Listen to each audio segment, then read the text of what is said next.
Dad, you will obey my husband in this house, or you can pack your bags and leave right now. Those were the last words my daughter Tiffany spoke before I made the decision that would destroy her perfect little world.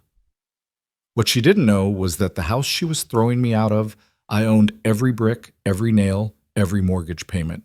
And Harry, her manipulative husband, sitting in my chair like a king. He was about to learn what happens when you bite the hand that feeds you.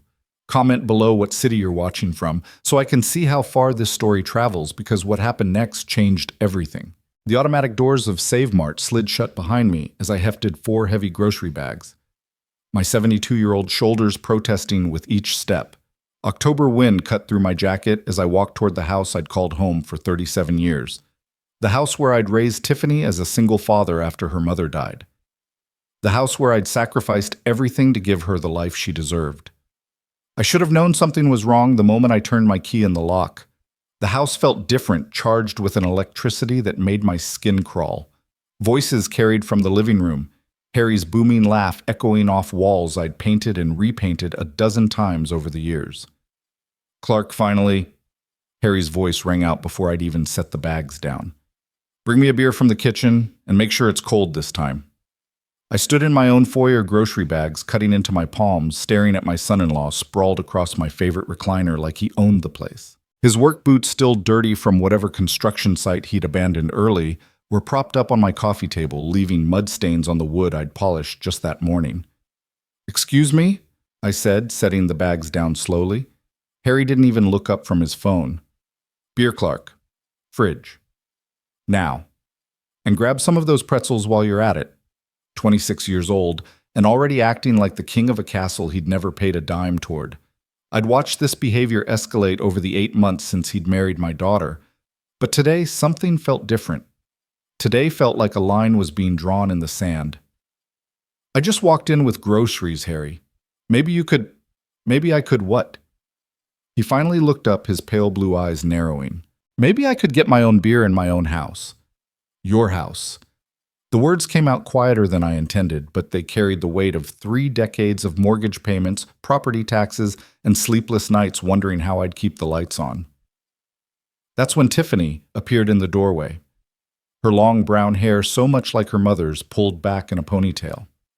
But where Sarah's eyes had always held warmth, Tiffany's now reflected something cold, something that made my chest tighten with recognition. I'd seen that look before in the mirror during my darkest moments after Sarah died. "Dad, just get him the beer," she said, not meeting my eyes. "It's not a big deal." "It is a big deal, sweetheart. This is still my house, and I'm not a servant." Harry laughed a sound like breaking glass. "Your house, Tiffany, didn't you tell him?" My daughter's face went pale. "Harry, don't. Tell me what—" I looked between them, that familiar knot of dread forming in my stomach. The same feeling I'd had when the doctor walked into the waiting room 32 years ago to tell me Sarah wouldn't be coming home from the hospital. Harry swung his legs off my coffee table and leaned forward, his smile sharp as a blade. "About the papers she signed last month, the ones that make me co-owner of this place. The grocery bags might as well have been filled with lead." "What papers?" Tiffany finally looked at me, and I saw tears forming in her eyes. "Dad, Harry said it was just to help with his credit, for the business loan he's trying to get. It doesn't mean anything." "Doesn't mean anything." Harry stood up, all 6 feet of him towering over my 5'8" frame. "Baby, it means everything. It means this house is half mine now, which means Clark here needs to start showing some respect." My legs felt weak. I sank onto the couch, my couch in my living room in my house that apparently wasn't entirely mine anymore. "Tiffany, how could you do this without talking to me?" "Because you would have said no." The words burst out of her like a dam breaking. "You say no to everything, Dad. Harry needs this opportunity. His construction business could really take off, but nobody will give him credit because of some mistakes he made when he was younger." "Mistakes?" I looked at Harry, who was now smirking openly. "What kind of mistakes?" "Ancient history, old man. What matters is the future, and the future includes you learning your place in this house." Something inside me snapped. Not the explosive kind of snap that makes you scream and throw things, but the quiet kind that sounds like a tree branch cracking under too much snow, the kind you don't hear until it's too late. I stood up slowly, my joints protesting, but my resolve crystallizing like ice. My place. Harry's right, Dad. Tiffany's voice was getting louder, more desperate. You've been living in the past for too long. Mom's been gone for over 30 years. Harry is my husband now, and he deserves respect in his own home. His home. I repeated the words, tasting their bitterness. The home I've paid for every month since before you were born. The home where I sat up all night when you had pneumonia at age 7.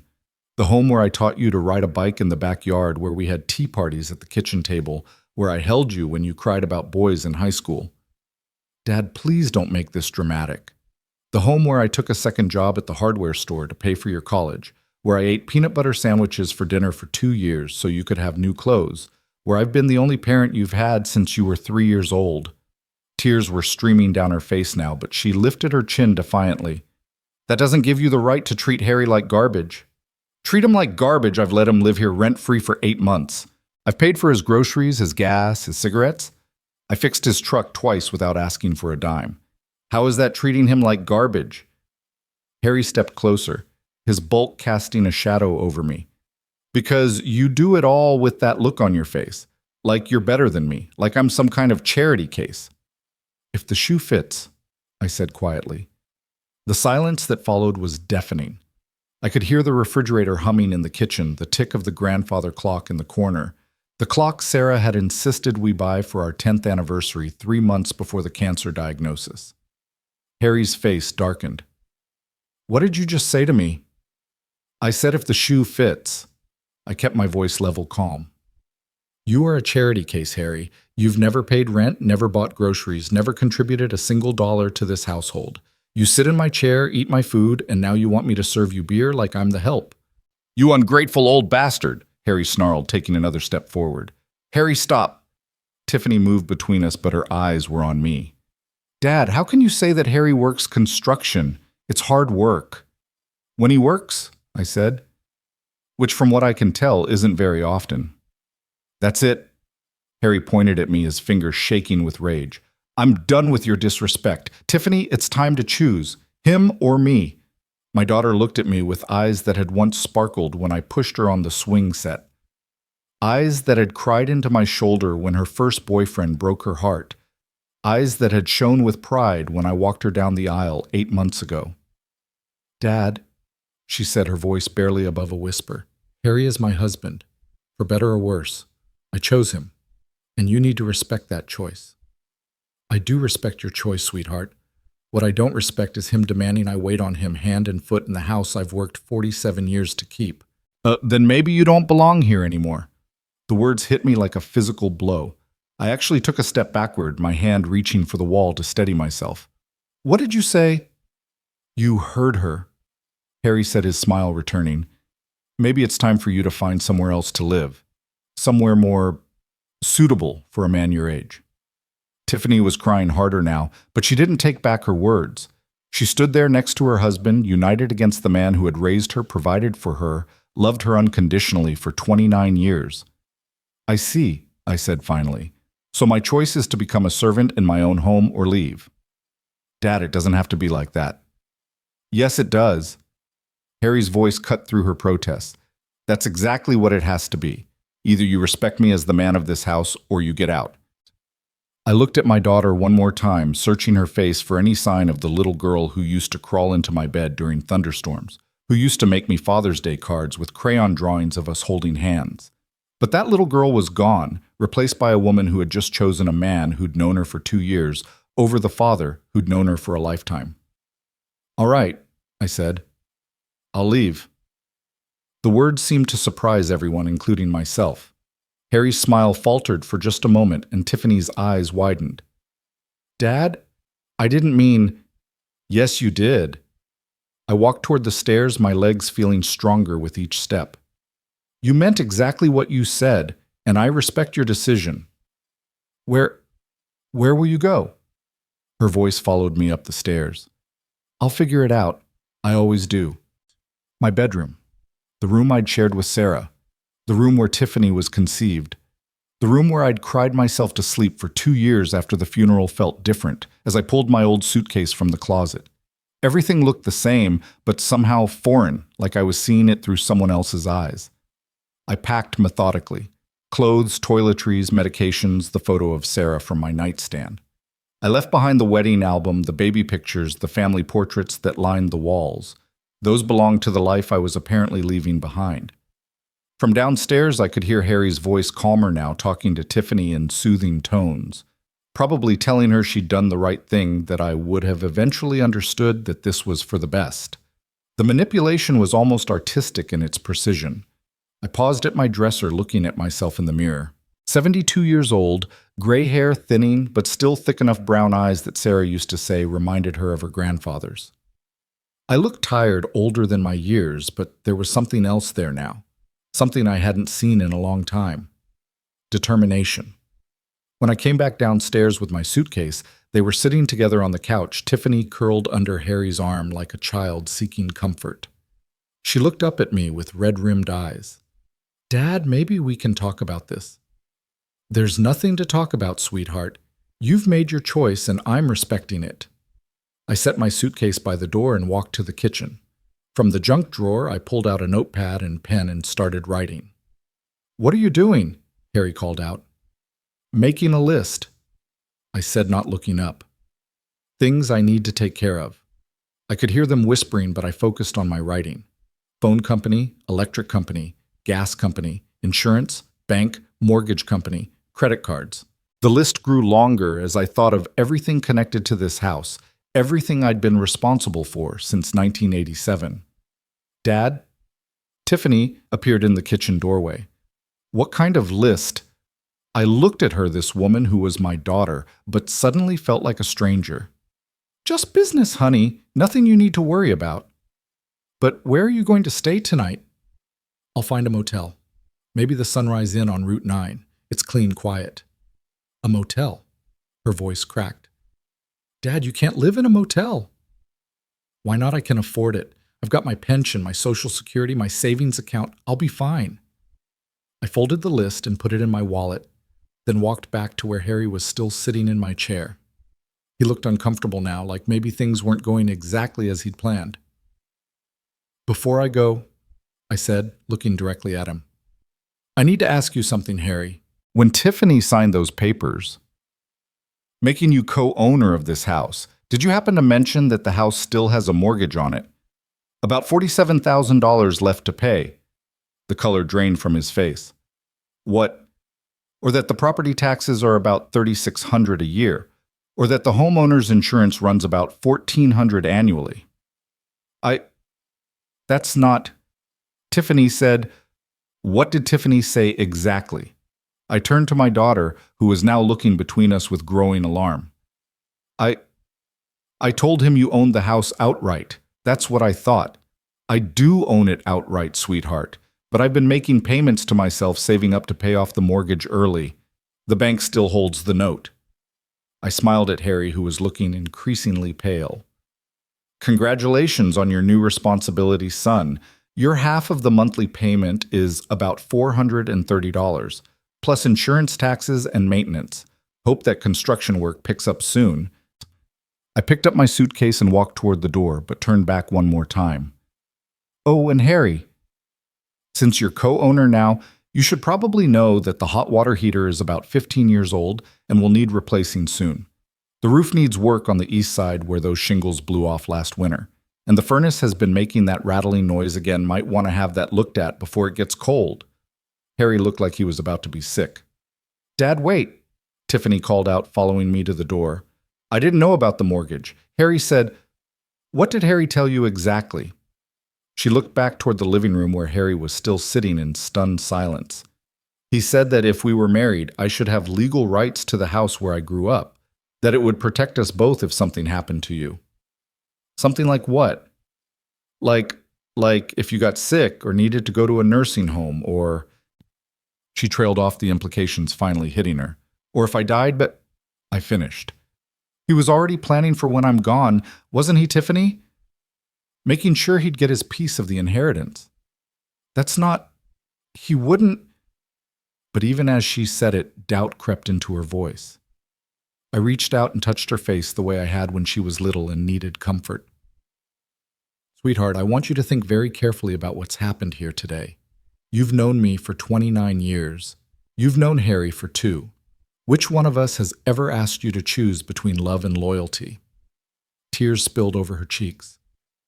Dad, please don't go. We can work this out. No, honey, we can't, because this isn't about the beer or the respect or even the house.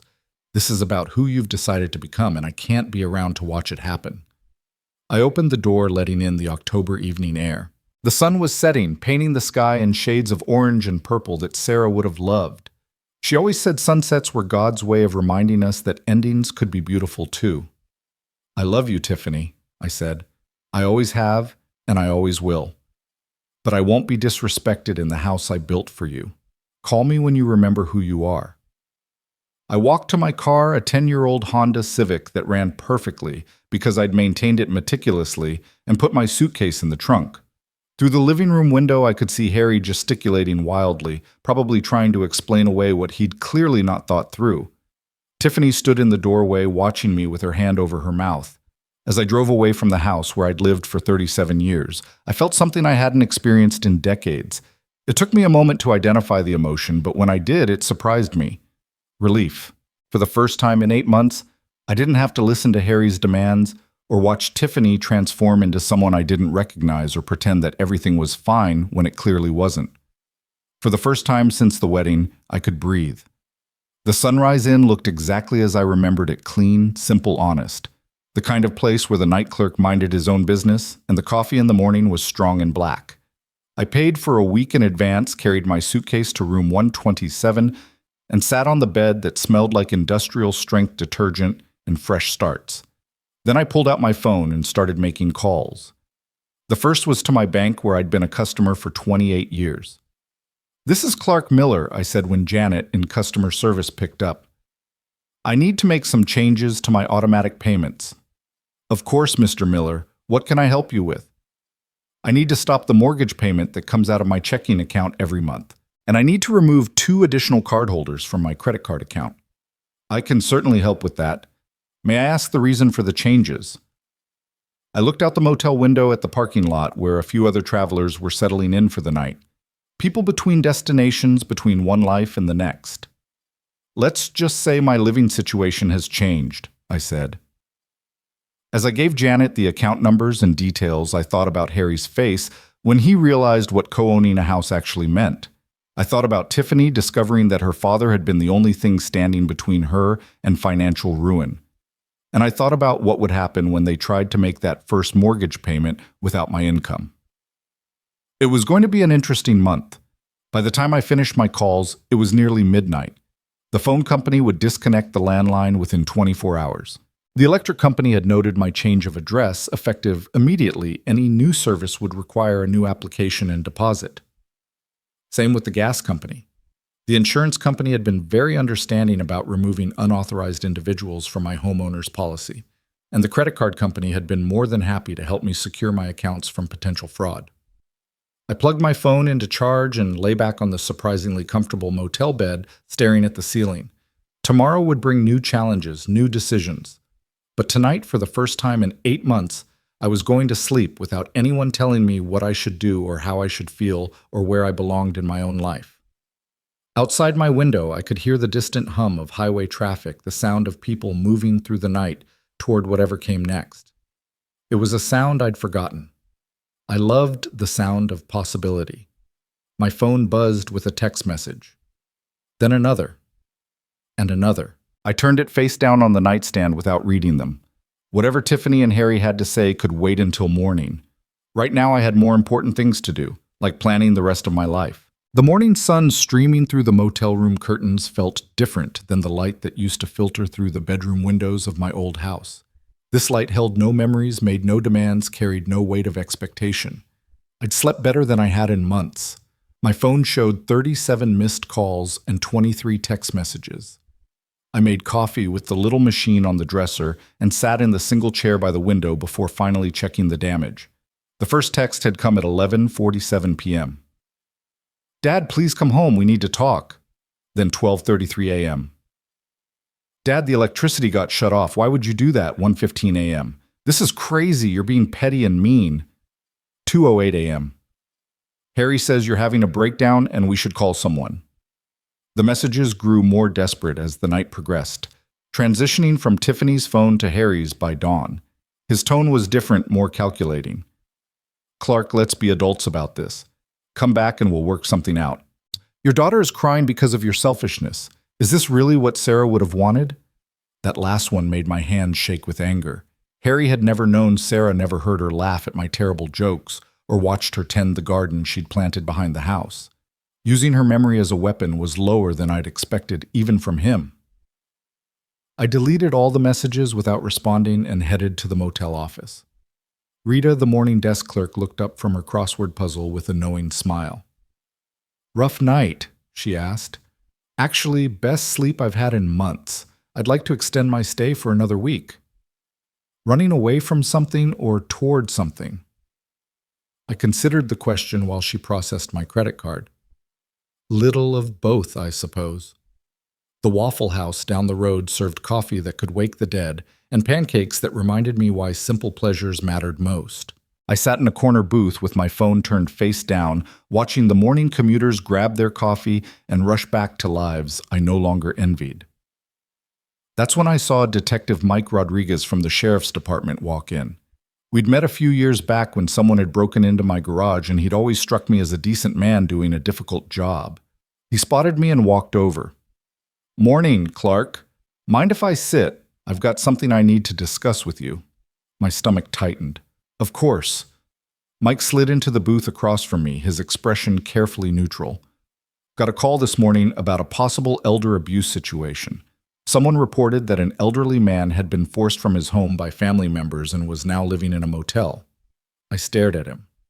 Harry. The call came from a Harry Thompson. Says his wife's father is having mental health issues, making irrational decisions, possibly being taken advantage of by someone. He's concerned about your well-being. The audacity of it took my breath away. My well-being?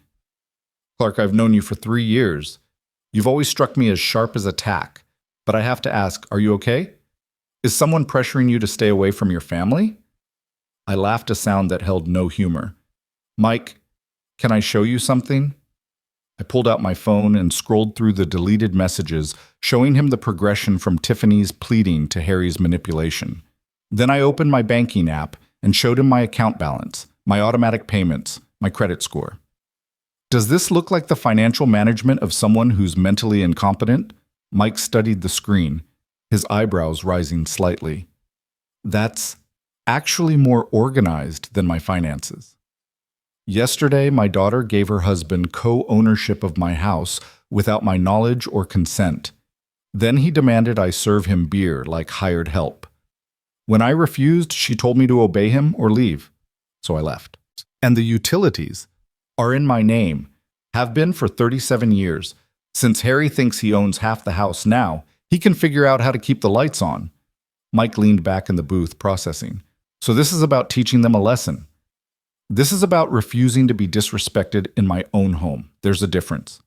We sat in silence for a moment while Mike sipped his coffee. Finally, he spoke. What's your plan, Clark? You can't live in a motel forever. Why not? I can afford it. I've got no debt except that mortgage, and if Harry wants to play house, he can figure out how to pay it. I've spent 47 years being responsible for everyone else. Maybe it's time to be responsible for just myself. Mike nodded slowly. For what it's worth, I don't see any signs of elder abuse or mental incompetence. In fact, I'd say you're handling a difficult situation with remarkable clarity. Will you tell Harry that I'll file my report? But Clark, be careful.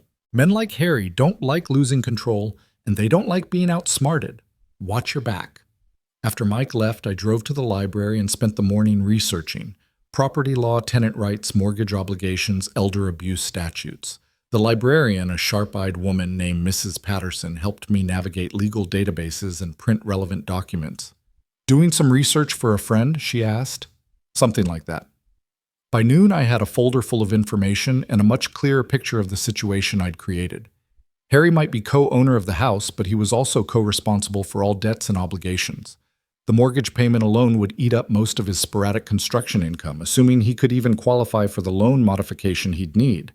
More importantly, I learned that in our state, you couldn't just add someone to a deed without the original owner's explicit consent. Those papers Tiffany had signed might not be worth the ink they were printed with. I was studying a particularly interesting statute about fraudulent property transfers when my phone rang. Tiffany's number. "Dad." Her voice was small, defeated. "Can we please talk?" "I'm listening." "Not on the phone. In person. Please." I looked around the quiet library at Mrs. Patterson helping a young mother find children's books at the elderly man reading newspapers in the corner. This was a place of learning, of truth, of quiet dignity. Everything my house hadn't been for the past 8 months. "Neutral ground," I said finally. "The park downtown, 1 hour." Memorial Park sat in the center of our small town like a green heart, complete with a gazebo, where the high school band played summer concerts and benches where old-timers gathered to solve the world's problems. I chose a bench under an oak tree that Sarah and I had carved our initials into 40 years ago. Tiffany arrived exactly on time, but she looked like she'd aged 10 years overnight. Her hair was unwashed, pulled back in a messy ponytail, and she wore the same clothes from yesterday. Dark circles shadowed her eyes. She sat beside me without speaking for several minutes, both of us watching a squirrel gather acorns for winter. "Harry's gone," she said finally. "Gone where?" "I don't know. He left around 6 this morning, packed a bag and said he had to think about some things. He took his truck and $50 from my purse." I felt a flicker of something not quite sympathy, but recognition of pain. "I'm sorry. Are you—" She turned to look at me and I saw Sarah in her eyes for the first time in months. "Because you predicted this, didn't you? You knew exactly what would happen when you cut off the utilities and credit cards."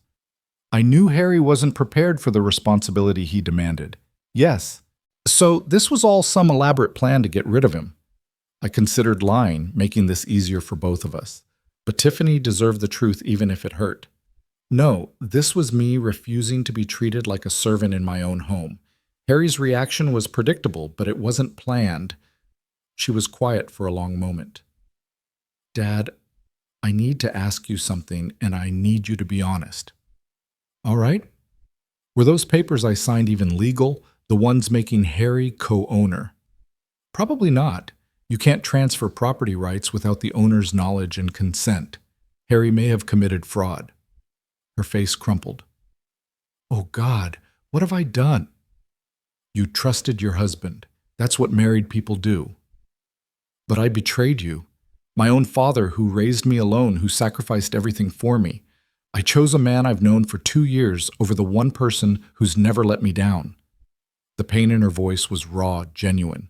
For the first time since yesterday, she sounded like my daughter again. But wounds this deep didn't heal with a single conversation. "Tiffany, I need you to understand something. This isn't about Harry anymore. This is about the fact that you stood in our living room and told me to obey your husband or leave my own house. That came from you, not him." "I know." Tears were streaming down her face now. "I know, and I hate myself for it. Dad, I don't know who I've become these past few months. It's like Harry had some kind of hold over me, making me believe that loyalty to him was the only thing that mattered. That's called manipulation, honey. And it's very effective on people who want to believe they're in love." "Are you saying I don't love him?" I watched the squirrel successfully bury an acorn near the base of our tree. "I'm saying love shouldn't require you to hurt the people who've always loved you. Real love doesn't demand you choose sides." She sobbed openly, now the sound drawing concerned looks from other park visitors. I wanted to put my arms around her to comfort her the way I had when she was little and the world seemed too big and scary. But we weren't there yet. "Dad, can you ever forgive me?" "I already have. But forgiveness doesn't erase consequences. You're married to Harry Thompson, whatever kind of man he turns out to be. You signed papers that may have legal implications. You said things that can't be unsaid. I can forgive all of that, but I can't pretend it didn't happen." "What does that mean?" I stood up my knees, protesting the October chill. "It means you need to figure out who you are when Harry isn't telling you. It means you need to understand the difference between being a wife and being a doormat. And it means you need to decide if the person you've become is someone you can live with. Where are you going? Back to my motel. I've got some phone calls to make. About what? I looked down at her, this woman who was my daughter, but felt like a stranger. About the rest of my life, Tiffany. The life I'm going to build without walking on eggshells or pretending everything is fine when it isn't. But you'll come home right eventually. That house stopped being my home yesterday when you threw me out of it. I don't know where home is now, but I'm going to find out. The walk back to my car gave me time to think about the conversation, about the genuine pain in Tiffany's voice, about the possibility that Harry's disappearance might signal the beginning of her awakening. But I'd been disappointed before, and hope was a luxury I couldn't afford right now. Back at the motel, I spread my library research across the small table and made more calls. First to a lawyer specializing in property fraud, then to my insurance company about liability issues, then to a private investigator who'd been recommended by Detective Rodriguez. I need a background check on someone, I told PI Sarah Chen. Complete financial history, criminal record, employment verification, the works. What's the subject's name? Harry Thompson. Married my daughter 8 months ago, and I'm starting to think I don't know anything about him. How deep do you want me to dig? I thought about Harry's easy lies, his quick assumption that he could manipulate both Tiffany and me, his immediate abandonment when things got difficult. Deep enough to find the truth. Give me a week. That evening, I treated myself to dinner at Romano's, a family Italian restaurant where the owner Giuseppe had known me for 20 years. He took one look at me sitting alone and came over personally. Clark, where's that beautiful daughter of yours? Giuseppe, that's a very complicated question right now. He studied my face with the wisdom of a man who'd raised 5 children and buried 1 wife. Ah, family troubles. The worst kind of pain. You could say that. You want to talk about it. I found myself telling Giuseppe the whole story from Harry's arrival to yesterday's ultimatum to this morning's phone call with Tiffany. He listened without interruption, occasionally nodding or refilling my wine glass. This Harry, Giuseppe said when I finished, he reminds me of my nephew Tony. Charming on the surface, but underneath, he shook his head. Some men, they see kindness as weakness. They take and take until there's nothing left. Then they blame you for having nothing to give. What happened with Tony? My sister enabled him for years, made excuses, bailed him out of trouble, let him live in her basement until he was 35. You know what finally stopped it? What? She died. Heart attack at 58, probably from the stress of worrying about him. Tony showed up to her funeral in a suit he'd stolen from his roommate, cried crocodile tears, then tried to sell her house before the will was even read. The story hit closer to home than I cared to admit. Where is he now? Prison. Turns out when you can't manipulate family members anymore, you start trying to manipulate strangers. Strangers are less forgiving. Giuseppe's words stayed with me as I walked back to the motel.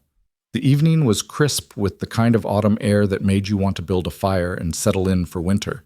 But I had no fireplace now, no home to settle into. Just a motel room and a growing sense that my life was about to change in ways I couldn't yet imagine. My phone had been mercifully quiet all afternoon, but as I opened the door to room 127, it started ringing. Unknown number. Mr. Miller, this is Janet at First National Bank. I'm calling about the mortgage on your property at 412 Oak Street. What about it? Well, sir, we received a rather unusual call today from a Mr. Harry Thompson claiming to be the co-owner of the property. He was asking about loan modification options and payment deferrals. And what did you tell him? That according to our records, Clark Miller is the sole owner and borrower on this loan, and we can only discuss account details with him or his designated power of attorney. Good. That's correct. Mr. Miller, I have to ask, are you planning to continue making your mortgage payments? Because if there are financial difficulties, we have programs that might help. I almost laughed. Janet, I've never missed a payment in 15 years. I'm not having financial difficulties. I'm having family difficulties. I see. Well, just so you know, Mr. Thompson seemed quite upset when we couldn't discuss the account with him. He mentioned something about elder abuse and threatened to file a complaint with our customer service department. The pattern was becoming clear. Harry wasn't just manipulative, he was systematic. When one approach failed, he immediately tried another. Elder abuse allegations, complaints to the bank, probably calls to social services next. He was building a case to have me declared incompetent so he could control my assets. Janet, I want to make sure my account has extra security measures. No changes without my physical presence and 2 forms of ID. Of course. We'll flag the account immediately. After I hung up, I sat on the motel bed and stared at myself in the mirror across the room. 72 years old, but still strong, still sharp, still capable of making my own decisions. The man in the reflection looked tired but determined, like someone who'd been pushed too far and was finally pushing back. My phone buzzed with a text from an unknown number. "This isn't over, old man. You can't hide in that motel forever." Harry had found his voice again, but it sounded more desperate than threatening. I deleted the message and turned off my phone. Tomorrow I would change my number and take more steps to protect myself from whatever Harry was planning next. But tonight, for the second night in a row, I was going to sleep without anyone telling me what I should do, where I should be, or who I should become. The freedom was intoxicating. Outside my window, the highway hummed with late-night travelers, people moving between one life and another. I was one of them now, suspended between the man I'd been and the man I was becoming. It was scary and liberating and necessary all at once.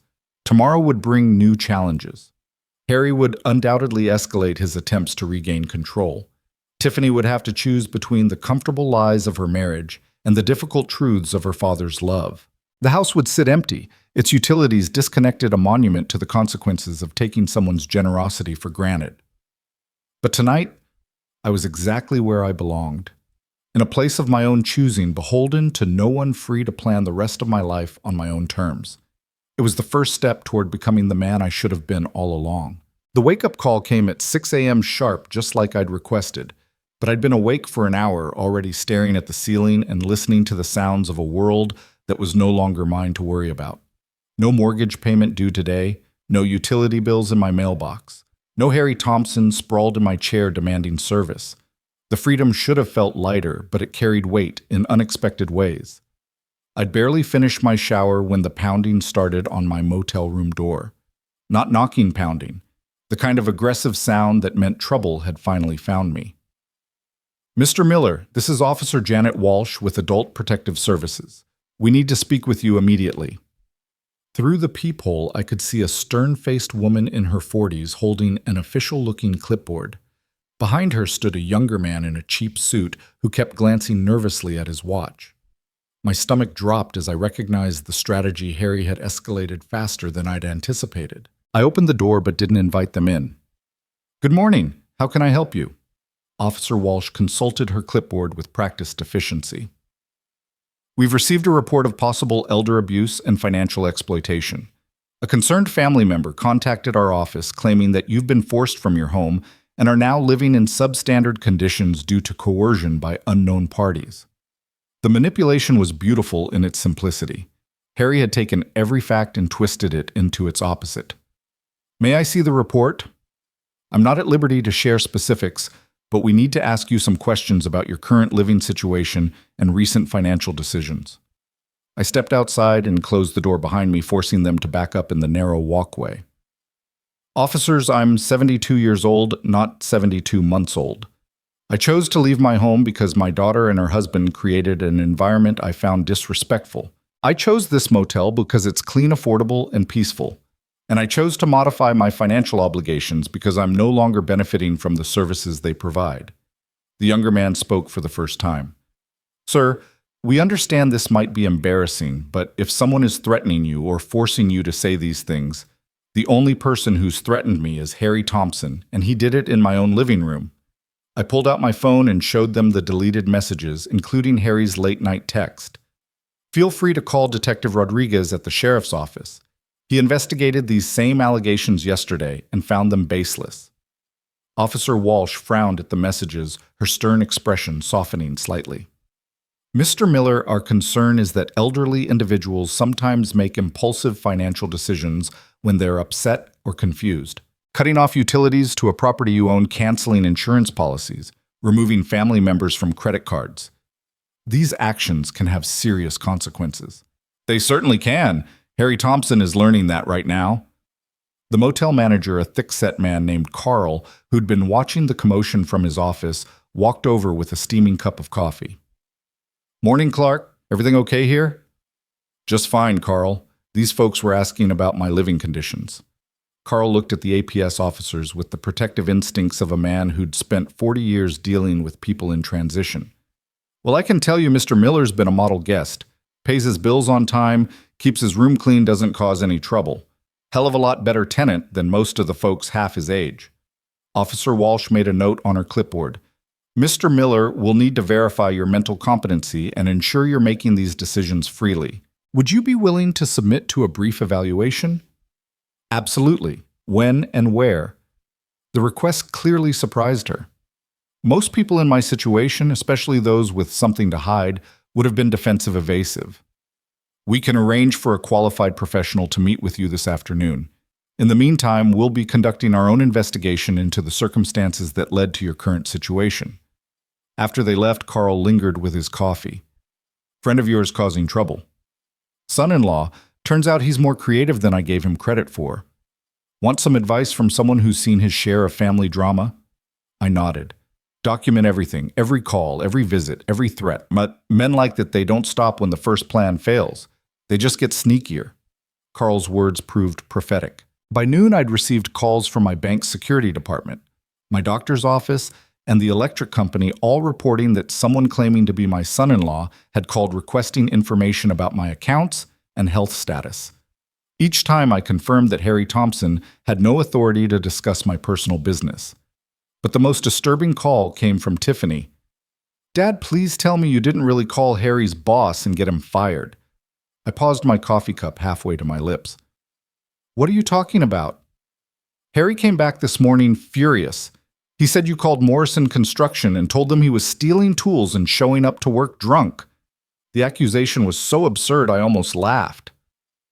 Tiffany, I don't even know who Harry works for, and I certainly haven't called anyone's boss. Then why would he say that? Because Harry Thompson is a liar. He's been lying to you for months, and now he's lying about me to cover up whatever he's really been doing. The silence stretched long enough that I wondered if she'd hung up. Finally, she spoke in a voice so small I could barely hear it. Dad, I think I'm in trouble. What kind of trouble? The kind that involves police and lawyers and maybe going to jail. My blood went cold. Where are you right now? At the house. But Dad, there are men here, men in suits who say they're from some collection agency. They're looking for Harry, and they're asking about money he owes them. How much money? They won't tell me exactly, but they keep mentioning $20,000 and something about a sports book in Atlantic City. The pieces clicked into place with sickening clarity. Harry's sporadic work schedule, his secretive phone calls, his sudden interest in co-owning my house. He'd been gambling probably for months, and now the chickens were coming home to roost. Tiffany, listen to me very carefully. Do not sign anything these men give you. Do not admit to knowing anything about Harry's debts, and under no circumstances should you let them into the house. But they say Harry put the house up as collateral. Harry doesn't own the house, sweetheart. Those papers you signed were probably fake, and even if they weren't, he can't use property he doesn't fully own as collateral without the primary owner's consent. Oh God, Dad, what have I gotten myself into? Before I could answer, I heard voices in the background, male voices getting louder and more aggressive.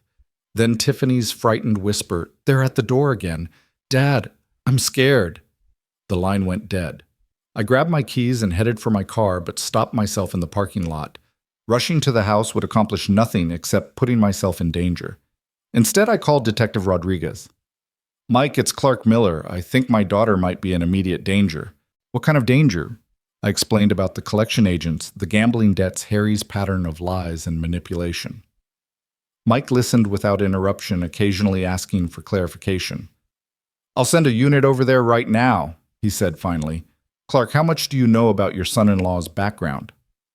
Apparently nothing, but I've got a PI running a full background check. Should have results any day now. Good, because I've got a feeling we're just seeing the tip of the iceberg here. The patrol car beat me to the house by 5 minutes, but it was long enough to disperse the collection agents. I found Tiffany sitting on the front porch steps, looking like a child who'd gotten lost in a department store. She ran to me when I got out of my car. "Dad, I'm so sorry about everything, about Harry, about the things I said about choosing him over you. I've been so stupid." I held her while she sobbed, feeling the terrible weight of vindication. Being right about Harry Thompson brought no satisfaction, only sadness for the pain my daughter was experiencing. Officer Martinez, a young Hispanic woman with kind eyes, approached us with her notepad. "Ms. Thompson, I need to ask you some questions about these men who were here." Over the next hour, the story emerged in pieces. Harry had apparently been gambling online for months using credit cards he'd opened in both his and Tiffany's names. When the online debts got too large, he'd moved to a sports book in Atlantic City, probably thinking he could win back what he'd lost. The collection agents were from a company that specialized in recovering gambling debts, and they'd been led to believe that Harry owned property he could use to settle his obligations. The good news, Officer Martinez said, is that these agencies operate in a legal gray area. They can't actually force you to pay debts you didn't incur, and they can't take property that doesn't belong to the debtor. "What's the bad news?" I asked. "The bad news is that your daughter's credit is probably destroyed, and depending on what Harry signed or claimed, she could be facing charges for fraud or identity theft." Tiffany had gone pale during this explanation. "But I didn't know about any of this. I never signed anything about gambling or borrowing money." Officer Martinez looked at her sympathetically. "Ma'am, did your husband ever ask you to sign papers without reading them? Maybe told you they were for something else, like insurance or a business loan?" The expression on Tiffany's face was answer enough. After the officer left, we sat in my old living room, now cold and dark without electricity, smelling faintly of abandonment. Tiffany curled up on the couch like she used to when she was little, and the world seemed too complicated to understand.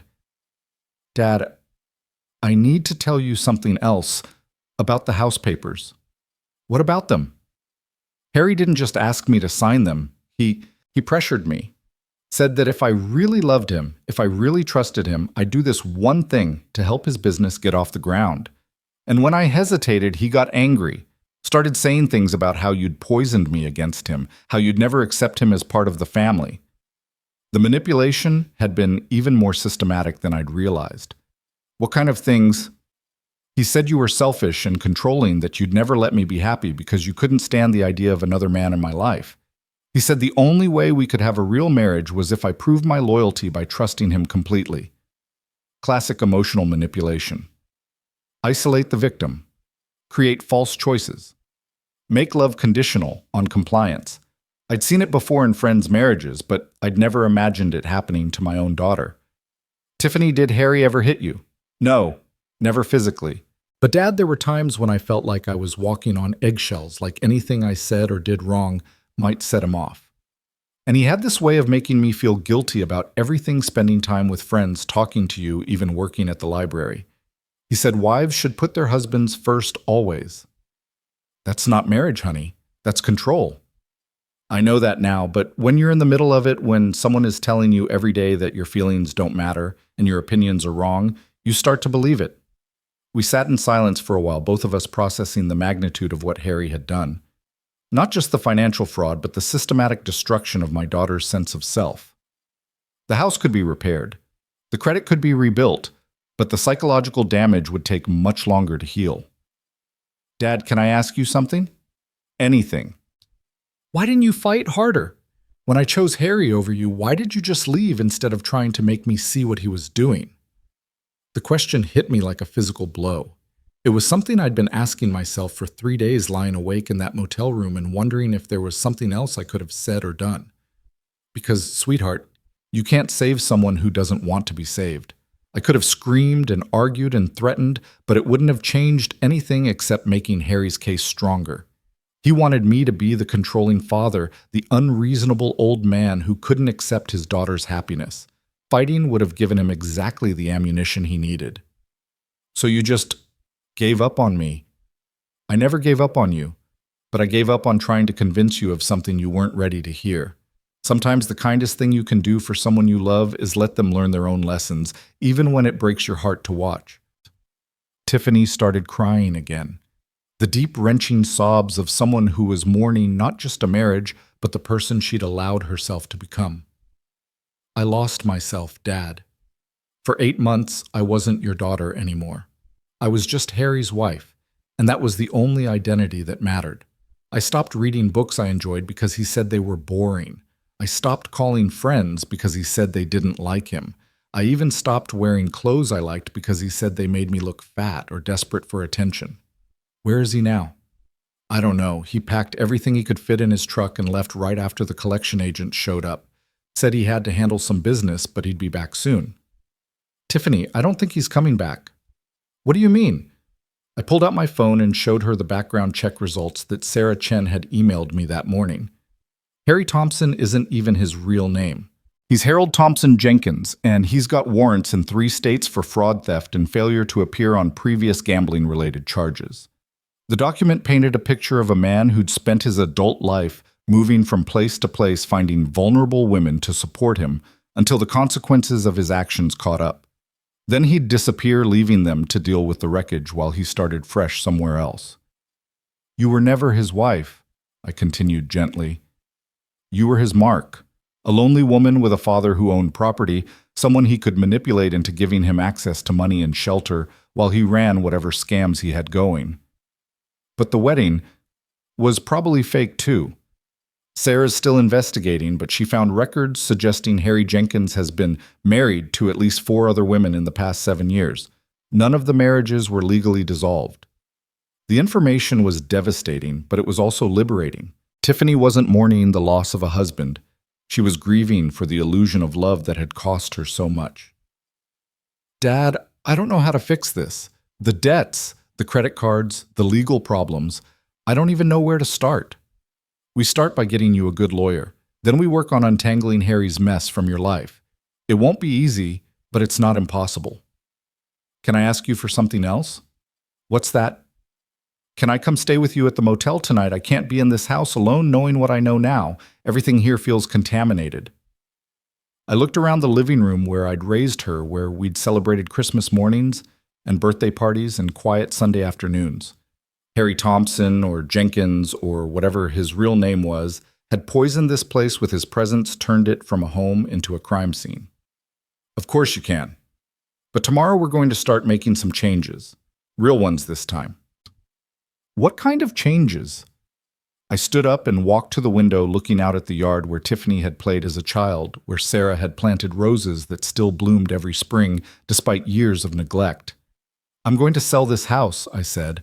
I can't live here anymore knowing what happened in these rooms. And you need a fresh start somewhere that doesn't remind you of the person you became when Harry was controlling your life. But Dad, this is your home. You've lived here for 37 years. This was my home when it was filled with love and laughter and hope. Now it's just a building where bad things happened. I'd rather remember it the way it was than try to pretend it can be that way again. The decision surprised me with its clarity. For 3 days, I'd been thinking about how to reclaim my house, how to restore the life Harry had disrupted. But standing there in the gathering darkness with my daughter finally seeing clearly, for the first time in months, I realized that going backward wasn't the answer. The answer was moving forward, together, towards something better than either of us had imagined possible. That night in the small motel room with its 2 beds and single window facing the highway, Tiffany and I talked until nearly dawn. About Harry's manipulation, about my years of loneliness after Sarah's death, about the mistakes we'd both made, and the lessons we'd learned. It was the first honest conversation we'd had in 8 months, and it felt like coming home to each other. But even as we talked, I knew our troubles were far from over. Harry Jenkins might be gone, but the legal and financial chaos he'd left behind would take months to resolve. And somewhere out there, he was probably already looking for his next victim, another lonely woman whose trust he could exploit. Justice, I was learning, wasn't always swift. But it was patient, and it was thorough, and it had a way of catching up with men like Harry Jenkins when they least expected it. The morning brought news that changed everything. Sarah Chen called at 7:30, her voice tight with the kind of controlled excitement that comes from uncovering something significant. Clark, you need to sit down for this. I've been digging deeper into Harry Jenkins, and what I found goes way beyond identity fraud and gambling debts. I stepped outside the motel room, not wanting to wake Tiffany, who was finally sleeping peacefully for the first time in months. What did you find? Your son-in-law is wanted by the FBI, not just for fraud for operating an interstate marriage scam that's netted him over $2 million in the past 5 years. He targets recent widows and single mothers, marries them under false identities, gains access to their assets, then disappears. The Bureau's been tracking him across 7 states. My legs gave out, and I sank onto the plastic chair outside my door. $2 million. Property transfers, joint bank accounts, life insurance policies. He's got it down to a science. Clark, your daughter wasn't his first victim in your town. I found records of him courting at least 3 other women before he settled on Tiffany. Apparently, she was the most financially attractive target. The clinical nature of it made my stomach turn. Tiffany hadn't fallen in love with a charming con man. She'd been selected, studied, and systematically exploited like prey. Sarah, I need you to get this information to Detective Rodriguez immediately, and I need copies of everything you found. Already done. Rodriguez should have the files within the hour. But Clark, there's something else, something that's going to be harder to hear. I closed my eyes, bracing for whatever new horror Harry Jenkins had brought into our lives. Tell me. He's done this before in your exact situation. Targets a woman with an aging parent who owns property, gets the daughter to sign over partial ownership, then uses that documentation to take out loans against the property. By the time anyone realizes what's happened, he's gone with the money, and the victims are left holding massive debts they never knew existed. Are you saying? I'm saying there's a very good chance Harry already took out loans against your house using those fake ownership papers, loans that could potentially put both you and Tiffany at risk. The world seemed to tilt sideways. I thought about the collection agents, about Harry's confidence when he'd claimed co-ownership, about the systematic way he'd isolated Tiffany from anyone who might have warned her. This hadn't been a crime of opportunity. It had been a carefully planned operation. How do I find out if he took loans? Rodriguez is already on it. FBI Financial Crimes Unit will run a complete audit of any credit applications or loan documents filed under either Harry Thompson or Harold Jenkins using your property address. Should have answers by this afternoon. After I hung up, I sat outside the motel room watching the sunrise and trying to process the magnitude of what we were facing. Not just a broken marriage or family drama, but federal crimes that could potentially destroy everything I'd spent 47 years building. Tiffany was awake when I went back inside, sitting on the edge of her bed with red-rimmed eyes that spoke of nightmares and interrupted sleep. Dad, who were you talking to? I told her everything Sarah had discovered watching my daughter's face cycle through disbelief, horror, and finally, a kind of numb acceptance that broke my heart. So I was never even his first choice, she said finally. He researched me like a business investment. Tiffany? No, it's okay. In a weird way, it's actually a relief. I've been torturing myself wondering what I did wrong, what I could have done differently to make him love me the way I thought he did. But you can't do anything wrong when you're just a mark in someone else's con game. Her insight surprised me. Despite everything Harry had put her through, my daughter was stronger than either of us had realized. The question now, I said, is what we do next. What do you mean? I mean, Harry Jenkins is going to be caught eventually. The FBI doesn't give up on interstate fraud cases, and he's left too much evidence behind. But when they catch him, there's going to be a trial and you're going to be called as a witness. The color drained from her face. A witness to what? To everything he did to manipulate you into signing those papers. Everything he said, everything he promised, every lie he told. Your testimony could help convict him and prevent him from doing this to other women. But that means everyone will know how stupid I was. No, sweetheart. It means everyone will know how skilled he was at manipulation. There's a difference. Detective Rodriguez arrived at the motel at 10 a.m. sharp, accompanied by FBI Special Agent Maria Santos, a woman in her 40s with the no-nonsense demeanor of someone who'd seen too much human cruelty to be shocked by anything. Agent Santos spread files across the small table in our room, while Tiffany and I sat on the beds like students waiting for a particularly difficult lesson. Mr. Miller, I'm not going to sugarcoat this. Harold Jenkins has been very busy since he married your daughter.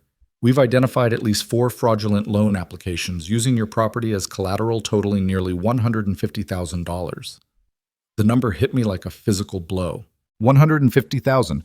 Personal loans, business credit lines, even a second mortgage application that was fortunately rejected due to discrepancies in the paperwork. The good news is that most of these loans were based on fraudulent documents, which makes them legally invalid. The bad news is that it's going to take months of legal work to untangle the mess. Tiffany spoke for the first time since the agents arrived. What about the women he did this to before? What happened to them? Agent Santos consulted her files. Mixed outcomes. Some lost their homes entirely before we could intervene. Others are still fighting in court to clear their credit and recover their assets. One woman in Tennessee took her own life when she realized the extent of what he'd done to her family. The room fell silent except for the sound of highway traffic outside our window. The weight of what Harry Jenkins was capable of pressed down on all of us. "But we're going to stop him," Agent Santos continued. "And Mrs. Thompson, your testimony is going to be crucial in making sure he never does this to anyone else." "How do you know you'll catch him?" Tiffany asked. "Because men like Jenkins can't help themselves. They always go back to what works, and we know his pattern now. He'll find another target probably within the next few weeks, and when he does, we'll be waiting." Detective Rodriguez leaned forward. "In the meantime, we need to discuss your safety. Jenkins has shown a pattern of becoming violent when his cons are exposed. The woman in Tennessee wasn't his only victim to receive threats." I felt a chill run down my spine. "What kind of threats?" "Usually starts with phone calls, escalates to showing up at their homes or workplaces. He blames them for ruining his life, claims they're lying about him to authorities. Classic behavior from someone who can't accept responsibility for his own actions. So what do we do?" "First, you change your phone numbers and don't give them to anyone except immediate family and law enforcement. Second, you vary your routines, don't go to the same places at the same times every day. Third, you report any contact with Jenkins immediately, no matter how harmless it seems." Agent Santos handed us each a card with emergency contact numbers. "We're taking this seriously, Mr. Miller. Jenkins has escalated to violence before when he felt cornered, and right now he's got every reason to feel cornered." After the agents left, Tiffany and I sat in the parking lot of the motel, both of us too overwhelmed to go back inside the small room that suddenly felt like a prison cell. "Dad, I'm scared. Of Harry. Of everything. Of testifying in court, of people finding out how stupid I was, of you getting hurt because of the mess I created." I took her hand the way I had when she was little and afraid of the dark. "Tiffany, you didn't create this mess. Harry Jenkins created it, and he's been perfecting his system for years. You weren't stupid. You were targeted by someone whose entire life is dedicated to exploiting people's capacity for trust and love. But I chose him over you. I threw you out of your own house for a man I'd known for 8 months. You chose what you thought was love. That's not stupidity, honey. That's human nature." We spent the afternoon at the courthouse meeting with a victim's rights advocate and beginning the paperwork that would start the process of untangling Harry's financial crimes. The advocate, a kind woman named Patricia Wells, explained what we could expect as the case moved forward. "The investigation will take several months," she said, "but Agent Santos is right. They will catch him, and when they do, you'll have the opportunity to face him in court and tell your story." "What if I can't do it?" Tiffany asked. "What if I freeze up or say the wrong thing?" "Then we'll practice. As many times as it takes until you feel confident. Your voice matters, Mrs. Thompson. Every woman he victimized deserves to have their story told, and you're in a unique position to help make that happen." That evening, we drove past the house on Oak Street, the house where I'd raised Tiffany and thought I'd spend the rest of my life. It looked different now, smaller somehow, diminished by the knowledge of what had happened inside its walls. "I keep thinking I should feel sadder about leaving," I said. 37 years of memories, and all I feel is relief." "Maybe that's because the house was never really what made it home," Tiffany said. "Maybe home was just us being a family, and we can do that anywhere." Her words reminded me of something Sarah used to say when we were young and dreaming about the future. Home isn't a place, she'd tell me. It's the people who love you no matter what. 3 days later, the call came at dawn. Agent Santos, her voice tight with controlled excitement. "We got him." Harry Jenkins had been arrested in Nashville, Tennessee, attempting to marry his 6th victim under the name Henry Thompson, an elderly widow named Margaret Foster who owned a successful florist shop, and had recently inherited her late husband's life insurance. How did you find him so fast? He got greedy, tried to rush the timeline because he knew we were closing in. Mrs. Foster got suspicious when he pushed her to sign property documents after only knowing him for 3 weeks, so she called local police. They ran his prints and called us. Is he talking? Not yet, but he will. Men like Jenkins always think they can manipulate their way out of trouble, right up until they realize the evidence is overwhelming. The relief I felt was profound, but it was mixed with something else. Anger. Not just at Harry for what he'd done to Tiffany, but at myself for not seeing the signs earlier, for not protecting my daughter from a predator who had been studying us both from the moment he arrived in town. That afternoon, Tiffany and I drove to the cemetery where Sarah was buried, something we hadn't done together since the anniversary of her death 2 years ago. The headstone was simple granite with Sarah's name dates and the inscription I'd chosen, beloved wife and mother. She made everything beautiful. We sat on the small bench I'd installed beside her grave, watching leaves fall from the oak tree that shaded her final resting place. I wish Mom was here, Tiffany said. She would have seen through Harry immediately. Your mother had a gift for reading people, but sweetheart, even she fell for a smooth talker once. Took her 6 months to realize I wasn't nearly as charming as I pretended to be. Tiffany laughed, the first genuine laughter I'd heard from her in months. But you were a good man pretending to be charming. Harry was a predator pretending to be good. The difference being, you wanted to make her happy. Harry wanted to use me. We sat in comfortable silence for a while, both of us drawing strength from Sarah's presence and from each other. Finally, Tiffany spoke again. Dad, I want to do something when this is all over. What's that? I want to work with that victim's rights advocate, Patricia Wells. I want to help other women who've been through what I went through. Maybe I can't take back the mistakes I made, but I can use them to help someone else avoid the same trap. The idea was perfect, so right it felt like Sarah herself had whispered it. I think that's exactly what you should do. And Dad, I want to do something else. What? I want us to buy a house together. Not as father and daughter, but as family, choosing to share our lives because we want to, not because we have to. Somewhere new where we can build better memories. I looked at Sarah's headstone, at the dates that marked the too short span of her life, at the inscription that still made my heart ache with missing her. But for the first time in 32 years, the ache was mixed with something else. Hope. I'd like that very much, I said. That evening, as we packed our few belongings in the motel room that had become our temporary home, Tiffany asked me a question that had been weighing on both our minds. What's going to happen to Harry? I mean, really happen. I'd been thinking about that myself. Agent Santos says he's looking at federal charges that could put him away for 15 to 20 years. Add in the state charges from multiple jurisdictions, and he might never get out. Good. The finality in her voice surprised me. My daughter had always been tender-hearted, someone who cried at sad movies and rescued stray cats. But Harry Jenkins had changed her, hardened her in ways that might never fully heal. Tiffany, are you going to be okay? Really okay? She considered the question seriously, the way she'd always considered difficult things even as a child. I don't know yet, but I know I'm going to try.